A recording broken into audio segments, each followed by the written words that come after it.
ایک یہودی تھا، بلکہ یہودیوں کا عالم تھا. اس نے ایک دن حضرت بلال حبشی سے کہا کہ مجھے پتہ چلا ہے کہ آپ حضور کے مہمانوں کے لیے سارے بندوبست کرتے ہیں اور بعض اوقات آپ قرض بھی لیتے ہیں، تو میرے پاس کچھ اضافی پیسے پڑے ہوتے ہیں، مجھ سے قرضہ لے لینا. حضرت بلال نے کہا ٹھیک ہے، قرضہ اس سے لے لیا. ایک مقررہ میعاد، ایک وعدہ اس کے ساتھ طے ہو گیا. سیدنا بلال حبشی رضی اللہ تعالیٰ عنہ نے وہ پیسے لا کے مہمانوں پر خرچ کر دیے. ابھی اس وعدے میں نا پیسے لوٹانے میں کچھ دن باقی تھے. نبی کریم علیہ السلام، سیدنا فاروق اعظم، چند اور صحابہ مدینہ منورہ کے ایک چوک میں موجود تھے، تو وہ یہودی مطالبہ کرنے آ گیا. آپ کو میری پوری بات کی سمجھ آ رہی ہے؟ یعنی ابھی جو معاہدہ ہے، جو طے شدہ تاریخ ہے، اس میں دن باقی ہیں. اس نے آ کے کہا میرے پیسے دیں. تو نبی پاک علیہ السلام نے فرمایا ابھی تو وعدے میں وقت باقی ہے. اس نے معاذ اللہ سخت باتیں کرنی شروع کر دی، سخت. اب آپ کے پاس دلیل بھی ہو، آپ سچے بھی ہوں، وعدے میں ٹائم بھی ہو، تو کسی کی سخت بات سنی جاتی ہے. اور جہاں بھائی وعدہ آئے گا تو دیکھی جائے گی تیری اتنی ضرورت. اب جب اس نے سخت بات کی تو سیدنا عمر فاروق نے تلوار پہ ہاتھ رکھا. حضرت عمر ہے نا، شیر ہے نا اللہ رسول کے، ہاتھ رکھا تلوار پر. تو نبی پاک علیہ السلام نے فرمایا عمر جلدی نہ کر. بڑی بردباری سے، حلیمی سے، اطمینان سے، سکون سے. حضور فرمانے لگے عمر اس نے پیسے لینے ہیں، وہ مطالبہ کر سکتا ہے، تمہیں چاہیے تھا کہ تم اسے کہتے ذرا نرمی کر، مجھے کہتے پیسے ادا کر دے. حضور فرمانے لگے اب اس طرح کرو، اس کے ساتھ جاؤ، فلاں جگہ کھجوریں پڑی ہیں، جتنا اس کا قرض ہے اتنی کھجوریں تول کے دے دو، اور یہ جو تم نے تلوار پہ ہاتھ رکھا ہے نا، اسے ڈرایا ہے، تھوڑی کھجوریں زیادہ بھی دے دینا. آپ کا بردبار ہونا، حلیم الطبع ہونا، مزاج میں ٹھہراؤ ہونا، سکون ہونا، یہ بڑا بندے کو نا وفادار بنا دیتا ہے. آپ ہر شخص کے لیول پہ اتر کر جھگڑا نہ کریں.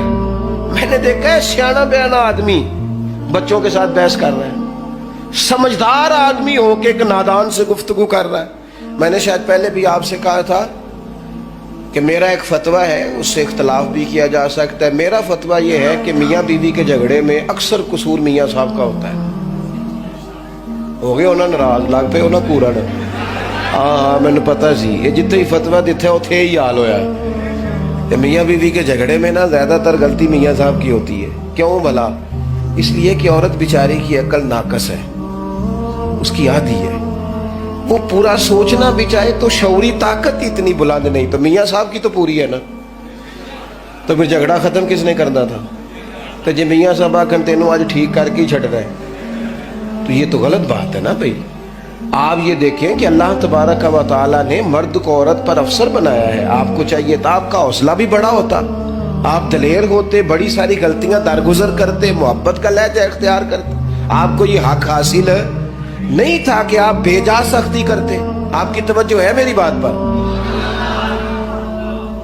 نبی پاک صلی اللہ تعالی علیہ وسلم نے کمال بردباری کے ساتھ فرمایا کچھ زیادہ بھی. حضرت عمر ساتھ لے گئے، کھجوریں تول تول کے دی.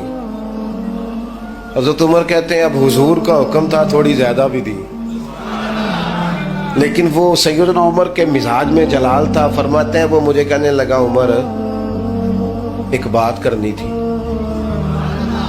کہتے ہیں مجھے غصہ تھا، میں اس کو پر نرمی کر ہی نہیں رہا تھا. میں نے کہا جی کیا بات کرنی تھی؟ کھجوریں لے جائیں، آپ کا کام ہو گیا. کہتے ہیں وہ کہنے لگا عمر میرے دوست میرے اوپر سختی نہ کر، میرا مسئلہ سمجھ. میں نے کہا وہ کیا؟ کہنے لگا میں یہودیوں کا عالم ہوں، تورات جانتا ہوں. میں نے نا تورات میں آخری نبی اللہ کے محبوب علیہ السلام کی جتنی شانیں پڑھی تھی نا، وہ ساری رسول پاک میں موجود ہے. ایک شان میں نے یہ حضور کی پڑھی تھی کہ وہ بڑے حلیم ہوں گے، بڑے بردبار ہوں گے، ان کے مزاج میں کمال حوصلہ ہوگا، اور جتنا جتنا کوئی جہالت کرتا جائے گا محبوب کی بردباری اتنی بڑھتی جائے گی. عمر میں نے جان بوجھ کے قرضہ دیا تھا، باقی ساری شانیں دیکھ لی تھی، یہ میں دیکھنا چاہتا تھا. میں نے قرضہ بھی جان بوجھ کے دیا، وقت سے پہلے بھی جان بوجھ کے آیا، سخت باتیں بھی معاذ اللہ کی، لیکن جب رسول پاک صلی اللہ علیہ وسلم کی بردباری، حوصلہ اور وفاداری دیکھی تو عمر اب تو مہربانی کرنا، مجھے لے چلنا.